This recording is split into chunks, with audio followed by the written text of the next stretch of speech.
যে সমস্ত রাজ্যগুলিতে আজ বিজেপি সরকার ক্ষমতায় রয়েছে সে সমস্ত রাজ্যগুলিতে আজ কেন আদিবাসীরা অত্যাচারিত হচ্ছে?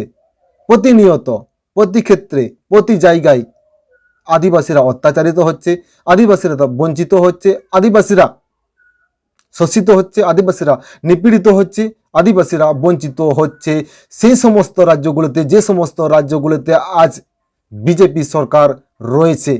কিন্তু প্রতিনিয়ত, প্রতি ক্ষেত্রে আদিবাসীদের উপর এই অত্যাচার আর কতদিন? কেনই বা এভাবে আদিবাসীদের অত্যাচার করা হচ্ছে? এর তীব্র প্রতিবাদ করার জন্য, এবং যদিও এই ঘটনাটি অনেক দিন আগের, অর্থাৎ এটি ধামাচাপা দেওয়ার চেষ্টা করা হচ্ছিল, কিন্তু সোশ্যাল মিডিয়ায় সেই ঘটনাটি ভাইরাল হতে না হতেই মণিপুর নিয়েও আজকে সেখানের প্রশাসন, আমাদের মাননীয় প্রধানমন্ত্রী নরেন্দ্র মোদী, তিনিও উঠে পড়ে লেগেছেন। কিন্তু অতদিন এই মণিপুরের ঘটনা নিয়ে কেন ধামাচাপা দেওয়া হচ্ছিল, এটাই আজ বড় প্রশ্ন। এবং যেহেতু প্রতিটি বিজেপি শাসিত রাজ্যগুলিতে প্রতিনিয়ত, প্রতি ক্ষেত্রে আদিবাসীরা বঞ্চিত, নিপীড়িত, অত্যাচারিত হচ্ছেন, তাই পশ্চিম মেদিনীপুরের মেদিনীপুর সদরের বিজেপি সাংসদ দিলীপ ঘোষের বাংলো ঘেরাওয়ের ডাক দিল আদিবাসী সামাজিক সংগঠন ভারত জাকাত মাঝি পারগানা মহল। জয়ার নমস্কার, আপনারা দেখছেন দিনাম খবর। দিনাম খবরে আজকে এক নতুন এপিসোড, নতুন ভিডিও নিয়ে আপনাদের সবাইকে স্বাগত।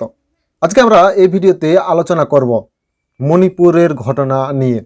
যেভাবে আজকে সোশ্যাল মিডিয়াতে সেই মণিপুর ঘটনার যে ভিডিও ফুটেজ বা যে ভিডিও ক্লিপ আজ ভাইরাল হয়েছে, সত্যি এক লজ্জার ঘটনা, সত্যি এক লজ্জা আমাদের এই গণতন্ত্র ধর্মনিরপেক্ষ ভারতবর্ষের এক লজ্জার বিষয় হলো মণিপুরের ঘটনা।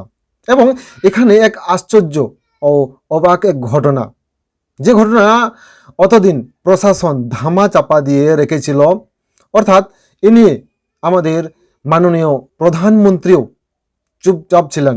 কেনই বা তিনি চুপচাপ থাকবে না? কেননা মণিপুর হলো বিজেপি শাসিত রাজ্য, অর্থাৎ মণিপুরে বর্তমানে বিজেপি সরকার রয়েছে। তাই সেখানে সেই ঘটনা যাতে ধামা চাপা দেওয়া যায়, এ নিয়ে সেই মণিপুরের বর্তমান সোশ্যাল মিডিয়া ভাইরাল হওয়া ভিডিও নিয়ে আমাদের প্রশাসন থেকে শুরু করে, আমাদের নেতা মন্ত্রী, এমএলএ, এমপি থেকে শুরু করে সবাই আজ চুপচাপ। এবং এই ঘটনা নিয়ে একটা বাক্য তারা প্রয়োগ করেনি বা তারা একটাও কথা বলেনি। কিন্তু কেন?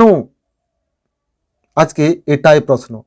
এবং এই ঘটনাকে কেন্দ্র করে, অর্থাৎ মণিপুরের যে ঘটনা, সেই ঘটনাকে কেন্দ্র করে বর্তমানে বিভিন্ন জায়গায়, বিভিন্ন রাজ্যে, বিভিন্ন রাজনৈতিক দল, বিভিন্ন সামাজিক সংগঠনের পক্ষ থেকে প্রতিবাদ জানানো হয়েছে, এবং এ নিয়ে ধিক্কার মিছিলও বিভিন্ন জায়গায় করানো হচ্ছে। এবং মণিপুরের ঘটনা নিয়ে যে সমস্ত অপরাধীরা আজ জড়িত রয়েছে তারা যেন দৃষ্টান্তমূলক শাস্তি পায়, এ আজ বিভিন্ন রাজনৈতিক দল, সামাজিক সংগঠনরা দাবি জানাচ্ছেন। কিন্তু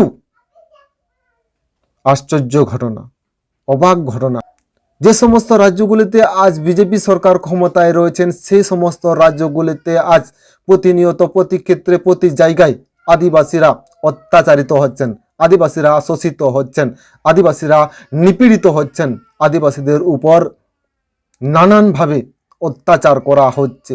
আমরা কয়েকদিন আগে মধ্যপ্রদেশের যে ঘটনাটা দেখলাম, অর্থাৎ আদিবাসী যুবকের উপর এক বিজেপি নেতা প্রস্রাব করে দিচ্ছেন, ঠিক একইভাবে যদিও এই ঘটনাটি অনেক দিন আগের, অর্থাৎ এটি ধামাচাপা দেওয়ার চেষ্টা করা হচ্ছিল, কিন্তু সোশ্যাল মিডিয়ায় সেই ঘটনাটি ভাইরাল হতে না হতেই মণিপুর নিয়েও আজকে সেখানের প্রশাসন, আমাদের মাননীয় প্রধানমন্ত্রী নরেন্দ্র মোদী, তিনিও উঠে পড়ে লেগেছেন।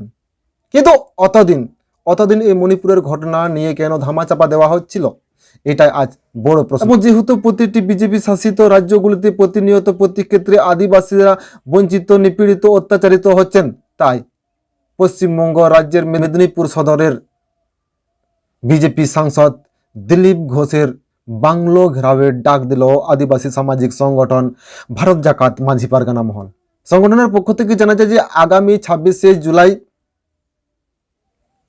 মাননীয় সাংসদ দিলীপ ঘোষের বাড়ি ঘেরাও করে গণবিক্ষোভ দেখানো হবে এবং দাবি সনদ প্রদান করা হবে। আদিবাসী সংগঠন ভারত জাকাত মাঝি পরগনা মহল মেদিনীপুর সদর তল্লাটের পক্ষ থেকে এই ঘেরাও কর্মসূচির ডাক দেওয়া হয়েছে।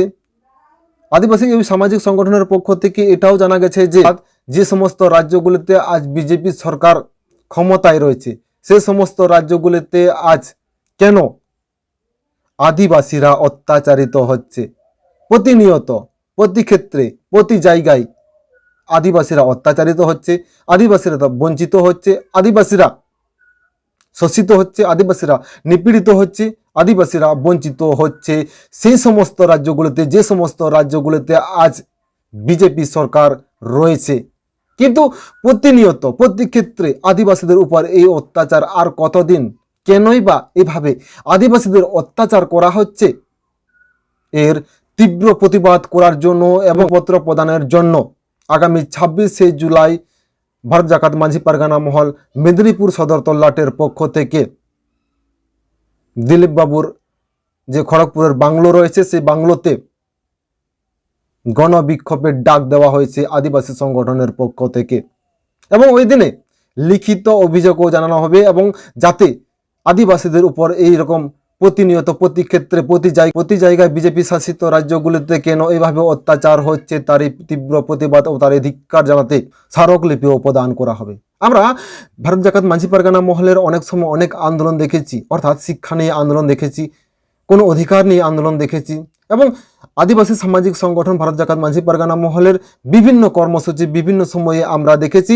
তারা রাস্তায় নেমে প্রতিবাদ মিছিল করেছে, তারা রাস্তায় নেমে ধিক্কার মিছিল করেছে, তারা রাস্তায় নেমে পথ অবরোধ করেছে অনির্দিষ্টকালীনের জন্য, তাদের ন্যায্য অধিকার আদায়ের জন্য, তাদের সাংবিধানিক অধিকার আদায়ের জন্য এবং তারা যাতে সরকারি সুযোগ সুবিধা থেকে বঞ্চিত না হয় এ নিয়ে আমরা বিভিন্ন সময়ে বিভিন্ন জায়গায় বিভিন্ন ক্ষেত্রে বিশেষ করে পশ্চিমবঙ্গ রাজ্যে ভারত জাকাত মাঝি পরগনা মহলের পক্ষ থেকে একাধিকবার আন্দোলন করতে আমরা তাদেরকে দেখেছি। কিন্তু এইবারে তাদের আন্দোলনের রণকৌশলটি অর্থাৎ ভারত জাকাত মাঝি পরগনা মহলের সেই আন্দোলনের রণকৌশলটি ঠিক উল্টো, অর্থাৎ পথে নয়, অফিস আদালতে নয়, রাস্তায় নয়, তারা এবার বিজেপি সাংসদ অর্থাৎ দিলীপ ঘোষের বাংলো ঘেরাও করে গণবিক্ষোভ দেখাবে বলে এমনটি জানা গেছে আদিবাসী সামাজিক সংগঠন ভারত জাকাত মাঝি পরগনা মহলের পক্ষ থেকে এবং এ নিয়ে তারা অলরেডি অফিসিয়াল চিঠিও তারা ইস্যু করে দিয়েছে ভারত জাকাত মাঝি পরগনা মহলের পক্ষ থেকে এবং এ নিয়ে আমরা পরবর্তীতে অর্থাৎ 26 তারিখেও দেখব আদিবাসী সামাজিক সংগঠনের সঙ্গে দিলীপ বাবু আদৌ কি তাদের সঙ্গে আলোচনায় বসবেন, এটাই এখন দেখার বিষয়। তো আজকের এই ভিডিওটি এখানে শেষ করা হলো এবং এই ভিডিও নিয়ে আপনার মূল্যবান বক্তব্য আমাদের এই ভিডিওর কমেন্ট বক্সে কমেন্ট করে জানাবেন। তখন সবাই ভালো থাকবেন, সুস্থ থাকবেন এবং দেখা হবে আবার অন্য কোনো নতুন ভিডিও।